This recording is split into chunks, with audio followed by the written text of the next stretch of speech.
All right, so before we get started, I feel like it's important that you know at least the basic idea of how the process of getting and loading a web page in your browser works. So for some of you, this may be very simple. You may already know this stuff.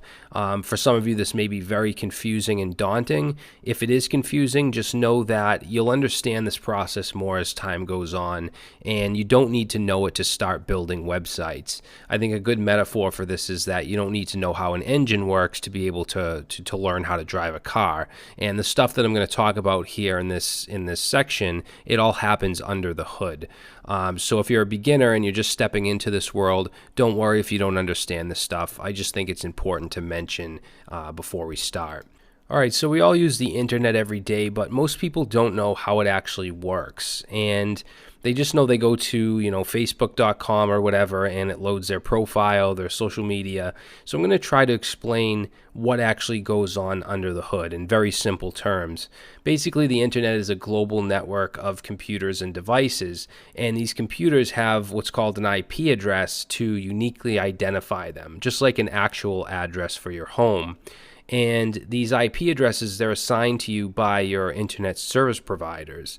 And they're usually in the form of 4 numbers with dots in between, just like this here. Now, this is a version 4 IP address. There's also version 6 IP addresses that are much longer. And these were created for when we run out of version 4 IP addresses. And you can actually go to Google and just search "what's my IP," and you'll find different sites that will actually trace it and show it to you if you want to know what your current IP address is. Now, even if you have multiple devices in your home, like let's say you have 2 computers, a tablet, a mobile device, each of these devices, they all have what's called a private IP address that is only local to your network, your home network. Your router, however, has a public IP address, and that's the IP address that the internet actually sees. All the private ones for each device, that's only within your home network or your office network, whatever it may be.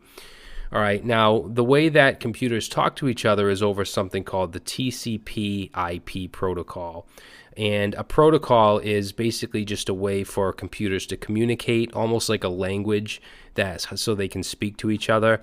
Don't worry too much about this. If you're getting into computer networking and stuff like that, it's very important to understand the different network layers and so on, how data packets are sent. But that's not important for what we're doing here, or even to become a web developer.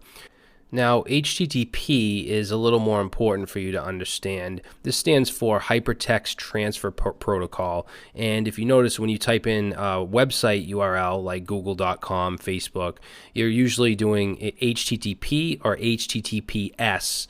HTTPS is for secure connections using an SSL certificate, and we'll talk more about that later. But basically, HTTP is what's called an application layer protocol, and it actually runs over TCP, and it's responsible for handling web traffic between a browser like Google Chrome or Firefox and a web server that stores a website, and we'll talk more about that in the next slide. So HTTP is one of many types of application layer protocols. You also have, for instance, SMTP, which deals with email. You have FTP and SSH. These deal with files over the internet. HTTP, however, is going to be the one you deal with the most in web development. So websites and web pages are basically just files that are stored on computers that run a piece of software called a web server. And an example of a web server would be Apache or Nginx. Don't worry if you've never heard of these before.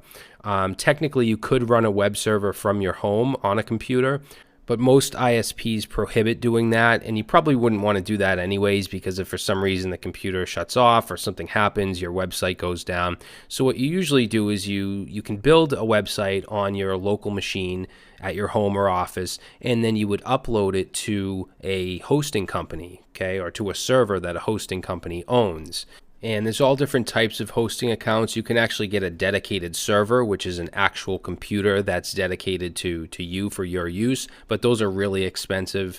You have shared hosting where you share accounts on one server with other people. This is much cheaper, and I'll go over the different types of hosting in a later section. But that's basically what you're going to do, is use a hosting company. And in addition to that, you're going to need a domain name. which can be a .com, .net, .org, and many other TLDs. Now, remember, all computers, including web servers, have an IP address, but it would really suck if you wanted to go to Facebook or Google and you had to remember something like 7522.128.131. So what happens is when you type in, for instance, http://www.facebook.com, there's something called a DNS, or a domain name service, that actually maps that domain to the correct IP address of facebook.com or whatever website you're visiting. And this makes our lives much easier. Otherwise, you'd probably have a notebook with hundreds of numbers for each website that you want to visit. So later on, I'm actually going to show you how to register a domain name and how to upload a website to a web hosting account. All right, so let's take a quick look at a diagram that kind of explains what we've been talking about. So you, the user, down at the bottom, types in, let's say, google.com into a web browser, and this could be Microsoft Edge, Google Chrome, Firefox, Safari, any web browser, and the DNS server looks at the domain name, such as google.com, and it maps it to the IP address that's needed, as you can see right here.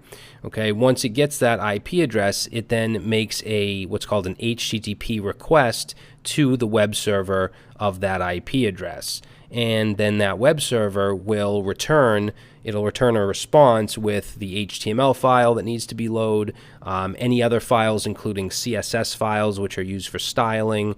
You have any images that are on the page, those will get sent, and whatever else is needed for google.com to be loaded in your browser. Now, these HTTP requests, they're made when you load a web page as well as when you, for instance, submit a form. Okay, and there's different types of requests, there's different status codes, but that's all stuff you're going to learn later on when you get into scripting and programming. You don't need to know that stuff to create basic static web pages with HTML and CSS. Okay, so this is obviously a very brief summary. There's a lot more that goes into it. It's much more intricate when you get into networking layers and so on. But that, again, that's not stuff that you guys need to know right now. One thing about web development in general is it can be very overwhelming because there's just so many different technologies to learn. But HTML and CSS, they're the building blocks of all websites and web applications. So in the next video, I want to talk more about the roles of HTML and CSS.